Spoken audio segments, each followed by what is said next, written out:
হে সবাইকে সকলকে ওয়েলকাম নতুন একটা ব্লগে। তো এটা ছিল তিনচুলে। আমি আগেই বলেছিলাম ডে 2 এর ব্লগে যে আমি এখানকার কিন্তু একটা ডিটেইলস ভিডিও তোমাদেরকে শেয়ার করব। তো সেকেন্ড ডে আমরা রাত্রেবেলাটা তিনচুলেতে থেকেছিলাম, আর থার্ড ডের সকালটা মানে প্যাকেজগুলো সেভাবেই নেওয়া হয়েছিল। ওকে, তো তিনচুলের এই প্রাকৃতিক সৌন্দর্যটা একবার দেখে নাও। এই যে ব্রাউন কালারের যে হোমস্টেটা, এটা আমাদের, মানে আমরা এটাতে ছিলাম। আর এই পাশাপাশি প্রত্যেকটা হোমস্টে কিন্তু একজন ওনারেরই ছিল। প্রত্যেকটা হোমস্টের সামনে অজস্র ফুলের গাছ, আর তাছাড়া তো মানে রাস্তার এক পাশে পুরো পরপর পরপর, আর এক পাশে পুরো ঘন জঙ্গল। আর এই যে আমাদের হোমস্টে, ঠিক এটার নিচ দিয়েই সিঁড়ি, মানে নিচেও আরও একটা এরকম রুম আছে যেখানে আর কি থাকার জায়গা যারা আসবে ট্যুরিস্টরা। তো এবার চলো নিচের দিকে গিয়ে দেখি কীরকম। তো নিচে এরকম একটা জায়গা আছে আমাদের পাশের হোমস্টেটাতে, যেখানে বনফায়ার করার আর কি জায়গা করা আছে। তো আমি তো সকালবেলা বেশি সময় পাইনি, না হলে আরও অনেক বেশি ডিটেলিংয়ে করতে পারতাম ভিডিওগুলো। এবার তোমাদেরকে আমাদের রুমটা দেখাই। আমরা প্রত্যেকটা রাতের জন্যেই এরকম বড় রুম নিয়েছি, যাতে আমরা 4 জন একসাথে থাকতে পারি। আর রুম থেকে সামনেই ব্যালকনি, আর ব্যালকনি থেকে পুরো ডাইরেক্ট সান ভিউটা কিন্তু পাওয়া যাচ্ছে সকালে বিকেলে। আচ্ছা, আর রুমটাও যথেষ্ট বড়। খুব বেশি ফার্নিচার রুমে এরা রাখেনি, কারণ এদেরও জানে যে এরাও আমরা বেশি দিন স্টে করব না, বা সেরকমই থাকে আর কি ব্যাপারটা আর কি। তো এখানে ব্যালকনি থেকে বেরিয়ে দেখো, পুরো মনে হচ্ছে আমি জাস্ট সামনে তাকালে খালি সবুজ আর সবুজ আর খালি আলো। আর রুম সেটার সামনেটা ছিল এরকম, ঠিক আছে। খুবই সুন্দর, মানে এগুলো অ্যাকচুয়ালি ভাষায় প্রকাশ করা একটু টাফ। খুবই সুন্দর।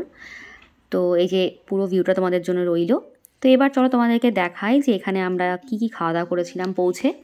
লাঞ্চে আমাদের ছিল স্যালাড, গরম ভাত, আর ওর পরিচয় তো আমি আগেই দিয়েছি, ও হচ্ছে এখানকার ল্যান্ড ওনার বলছি, মানে এই হোমসের ওনারের ছেলে।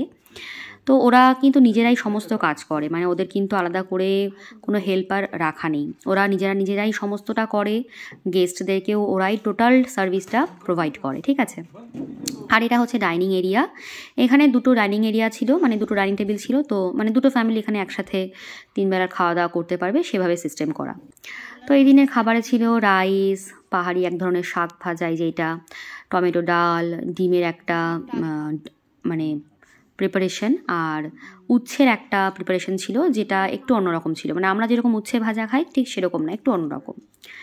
তো তোমাদেরকে দেখিয়ে দিচ্ছি কি সুন্দরভাবে ওরা এত সুন্দর মানে সাজিয়ে গুছিয়ে খেতে দিয়েছিল যে কি বলবো। আর কোনো মাপের জায়গা নেই যে খুব কম পরিমাণে বা কিছু, মানে আমরা যা খেয়েছি, যতবার খেয়েছি প্রত্যেকবারই সেটা উল্টে বেশি ছিল পরিমাণে। সন্ধেবেলা একদম গরম গরম লিকার চা ছিল, আর তার সাথে এক ধরনের স্ন্যাক্স মতো, যেটা মানে ওটাও হোমমেড, ওটাও কিন্তু বাইরে থেকে কিনে আনা বা কিছু না, মানে একদম ঘরে বানিয়ে দেওয়া। আর এখানে গিয়ে আমাদের স্কিন আলাদাই গ্লো করছিল। মানে আমার তো একটু ডাস্কি স্কিন টোন, বাট আমার স্কিনেও ন্যাচারালি ব্লাশ দেখা যাচ্ছিল, ঠিক আছে। তো এখানে গিয়ে সন্ধ্যাবেলা আমরা খেয়েছিলাম মোমো, যেটা আমরা অন্য জায়গা থেকে নিয়ে খেয়েছিলাম, মানে ওই হোমস্টে থেকে খেয়েছিলাম না। এটাও একজনের বাড়ি আর কি, সেখানে গিয়ে আমরা অর্ডার করে মোমো নিয়েছিলাম। তো এখানকার পাহাড়ি মোমোর টেস্ট আলাদা রকম। ওদের যে মোমোটা, তাতে একটা বাটারি টেস্ট পাওয়া যায়।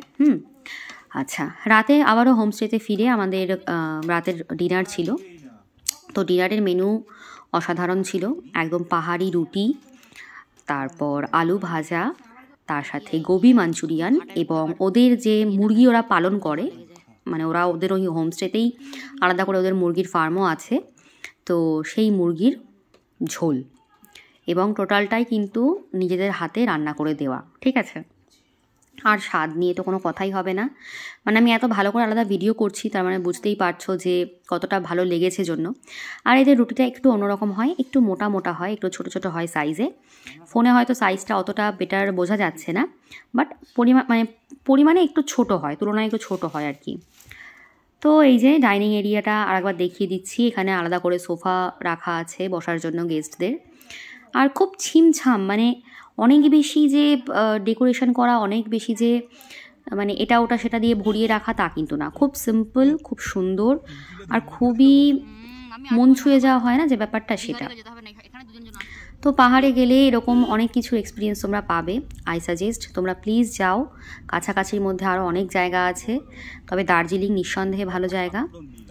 সো চলো দেখা হচ্ছে নেক্সট ভিডিওতে, আর অবশ্যই সাপোর্ট করো। চলো টাটা, সবাই ভালো থেকো।